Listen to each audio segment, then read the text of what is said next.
Ayan, ayan. Magandang hapon, mga lods, Talagang nakaka nakakainit ng ulo, Itong si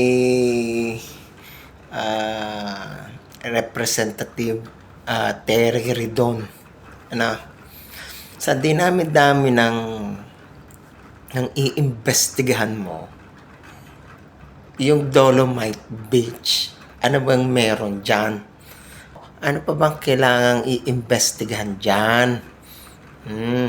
Bakit hindi mo imbestigahan yung ninakaw sa flood control kung sinong mastermind? Baka kasama ka sa nagnakaw o sabit ka kaya ayaw mong imbestigahan, Redon. At sa lahat ng mga nag-iimbestiga dyan sa Pilipinas about sa flood control. Ngayon nililihis niyong lahat ang usapan, di ba? Bakit ayaw niyong imbestigahan kung sinong mastermind yan? Hanapin niyo yung mastermind. Hanapin niyo yung mga magtuturo sa mastermind, sa mga nag-utos at gumawa niyan. Di ba? Hindi yung kaayos-ayos na Dolomite Beach. Kailangan mo pang imbestigahan. Para saan? 'Di ba? Kasi ayaw nyong ayaw nyong malaman na kayo ang nagnakaw. Tapos isisisi nyo sa isang tao, kay President Duterte. Anong klase kayong nilalang? Di ba? Gagawin nyo kaming bobo? Ay, nako. Gagawin nyo kaming tanga?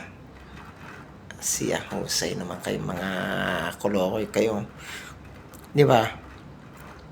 Ginagawa nyong tanga at bobo ang mga tao. Yung mga tanga lista, ang mga tanga talaga yun. Saka yung mga anti-Duterte, mga bobo tanga talaga yun.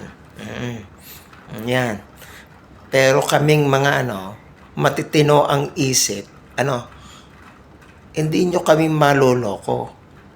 Gagawin nyo kaming bobo sa sarili naming bayan. Mga hinayo pa kayo. Nakakainit ang ulo, di ba? Dolomite Beach. Kailangan imbestigahan. Kulokoy kayo. Mga tinamaan kayo ng lintik. Nakakainit ng ulo. Sarap sapukin sapukin Sarap talagang sapukin. Nako, nakakagigil kayong lahat talaga, sa totoo lang. Hindi kayo nakakatuwa, nakakagigil kayong lahat sa totoo lang. Nakakainis.